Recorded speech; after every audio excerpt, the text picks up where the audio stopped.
microcréditos para el 40% de la población que, de acuerdo con el nuevo gobierno, son cuentapropistas. ¿Cómo se financiaría eso?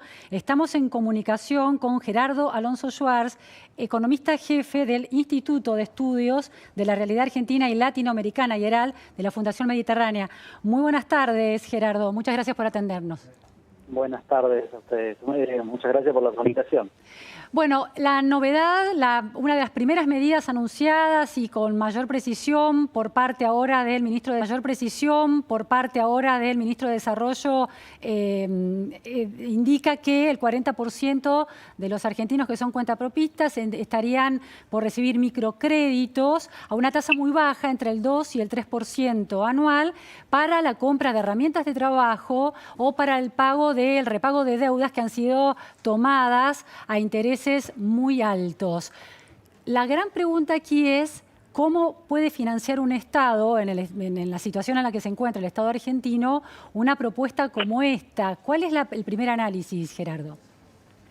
Bueno, a ver, el primer análisis antes de llegar al financiamiento de esta medida o de esta política pública hace referencia a qué apunta. Claramente apunta a ese núcleo duro de pobreza que, según justamente la UCA, estaría en el orden del 40% de la población argentina y que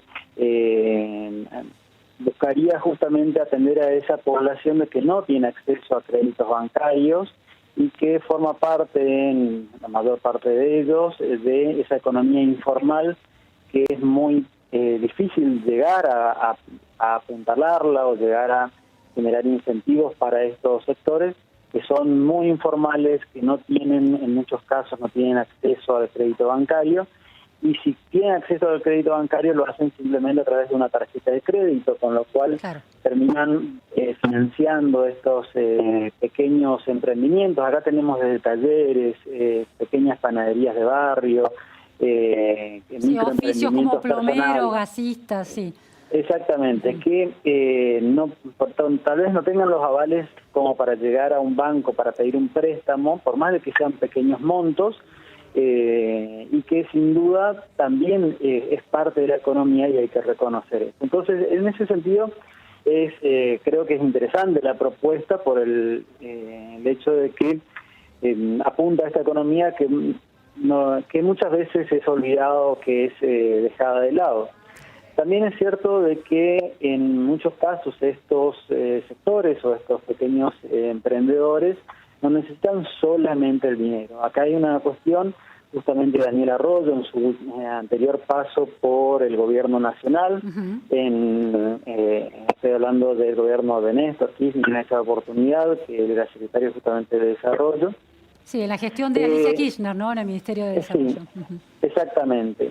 En esa oportunidad se habían implementado algo parecido y justamente en la última etapa de estos microcréditos se había entendido de que también necesitaban un componente de apoyo, de capacitación, e incluso en algunos casos de tutorías de otros emprendimientos, otros emprendedores que tengan un poquito más de experiencia en resolver algunos problemas. O sea, cuando hablamos no alcanza con el monto, con el préstamo de dinero para la compra de la herramienta, sino es necesario capacitarlos con los nuevos desafíos de la economía.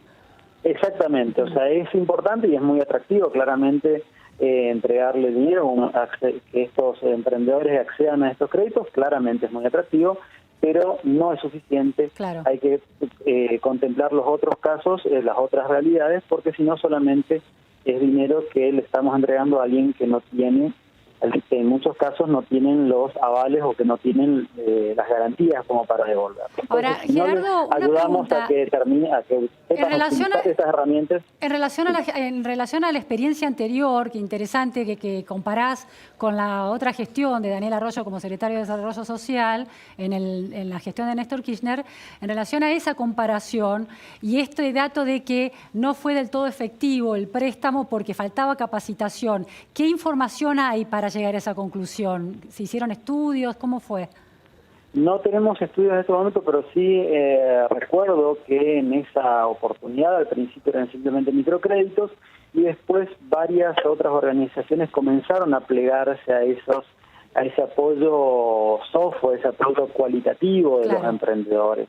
Hubo talleres en todo el país que comenzaron a hacerlo, después estos fueron cayendo en desuso, no se aplicaron tanto, pero hubo una experiencia que ahí se veía un cambio muy interesante. Me tocó participar en alguno de estos o observar alguno de estos talleres, y de hecho se veían cambios muy importantes cuando se le da ese componente de capacitación y ese componente de tutoría o acompañamiento en hacer negocios. No es solamente dar la herramienta, sino también pensar el negocio, que puede ser, como decías bien, un plomero. Cómo puede pensar un poquito mejor su negocio, cómo puede publicitarlo, cómo puede difundirlo, cómo puede ser más eficiente. Bueno, estas cuestiones son sin duda importantes, y entiendo que, teniendo en cuenta que es la misma persona, seguramente tendrán en cuenta este componente que aún no ha sido anunciado, en ningún momento se mencionó esto. Gerardo, en relación a ese componente de capacitación, ¿en qué mejoró? ¿Cómo se vio esa mejora?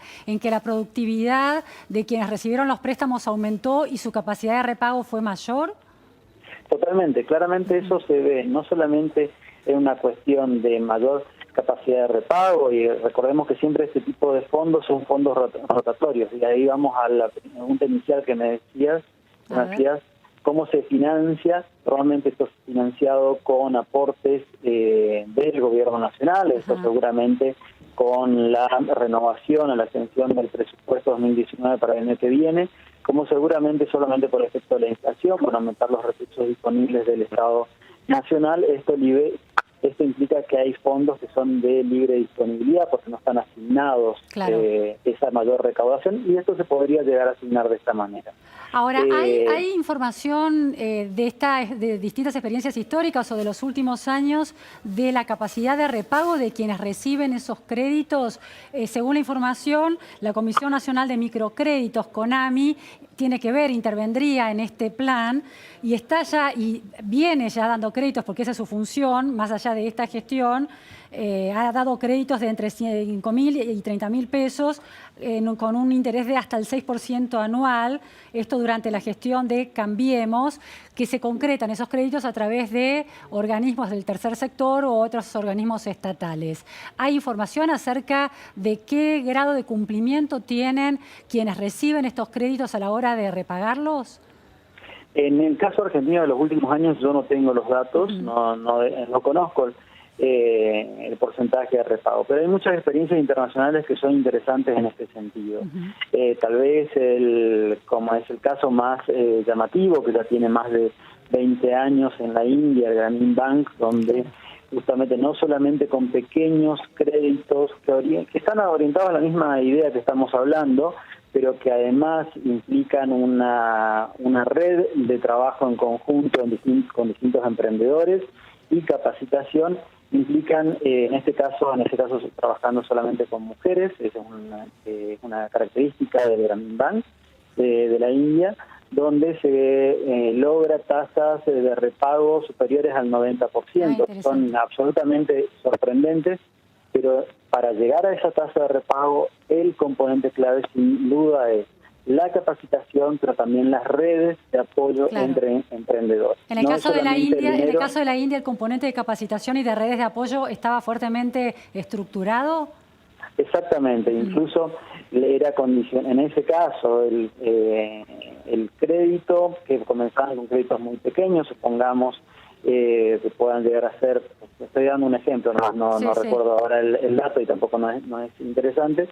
Supongamos que comiencen con pequeños créditos de 1.000, 2.000, 5.000 pesos, y para renovar o pedir una segunda etapa de ese crédito, todos los que están en el mismo conjunto tienen que estar al día con las cuotas. Entonces hay cierto trabajo, obviamente esto es un trabajo muy intensivo, localmente con estos emprendedores, pero hace que esas emprendedoras en este caso se apoyen mutuamente y de esa forma se estimulen al repago, porque accederían a una segunda etapa y a una tercera y una cuarta.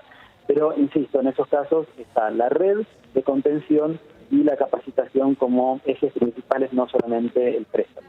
Ahora, en la Argentina, con los niveles de pobreza, bueno, esta idea parece ser muy interesante porque apunta a aquellos trabajadores excluidos, como bien explicabas al principio, que tienen una capacidad de trabajo, tienen algún capital cultural y de conocimiento y técnico y pueden lanzarse a partir de estos créditos a una actividad. ¿Qué pasa con la indigencia, ¿no? Si estos créditos llegan también a personas en situación realmente muy, muy dramática, solamente recibir el dinero, como planteas, no va a alcanzar.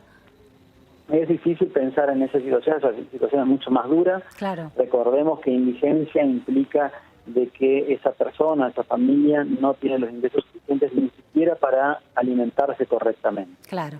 O sea, no estamos hablando de que no puede pagar el colegio de los chicos, no, tampoco estamos hablando de que no pueden pagar el colectivo o los servicios públicos, luz, agua, sino que en muchos casos no llega a alimentarse correctamente. Entonces, ahí creo que hay otros planes, como los planes alimentarios y otras cuestiones que van a atender a ese núcleo mucho más duro, mucho más complejo, y que obviamente tendrá que tener un componente de ingresos, que esto podrá ayudar, pero no es suficiente, sino que tiene otros componentes, porque ese tipo de realidades de no de pobreza sino indigencia es mucho más complejo, mucho más dramática la realidad de las personas que están en esa situación. Ahora, claramente, Gerardo, el balance que haces es positivo de esta medida del microcrédito para aquellos trabajadores excluidos, pero que tienen algún tipo de oficio o de capacitación, que recibiendo ese capital podrían salir por lo menos de esa encerrona en la que se encuentran hoy. Es positivo siempre y cuando hay que ver, obviamente, la letra chica de cuando se anuncie la medida, cómo se evalúan, cómo se apoyan a los emprendedores y demás.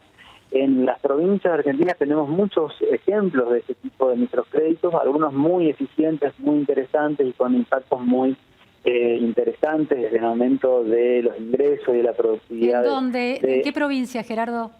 En muchas. En el caso de Misiones, yo tengo justamente residido en Misiones, tenemos algunos casos de esto, tenemos también en la provincia de Córdoba, tenemos en la provincia de Santa Fe, tenemos en muchos lugares tenemos casos de estos emprendimientos, de estas políticas que fueron financiadas por fondos públicos provinciales en estos casos, pero también tenemos otros casos en los cuales no se hizo el seguimiento correcto y simplemente implicó la entrega de un dinero, la entrega en algunos casos de la maquinaria, de la máquina, supongamos una bordeadora, una desmalezadora, una torneadora o una máquina de coser, y se lo abandona al productor. Si se hace eso, claramente no es suficiente y es simplemente gasto público sin sentido y sin impacto real. Si solamente es el dinero que se va a gastar o que se va a prestar o que se va a entregar la maquinaria, no va a ser suficiente y no será positivo. Por eso insisto en que me parece buena la idea, habrá que ver la letra chica cuando se anuncie el programa y esperemos que tenga esos componentes que la pueden potenciar y hacer una herramienta muy interesante, sin duda. Clarísimo. Muchísimas gracias, Gerardo Alonso Schwartz, por estas precisiones en torno a un plan que parece en principio muy interesante y, como planteabas, habrá que conocer los detalles. Muy buenas tardes, gracias. Por favor, gracias a ustedes. Hasta la próxima. Nos vamos a un corte en la repregunta Noticias a Fondo y enseguida volvemos. No se vayan.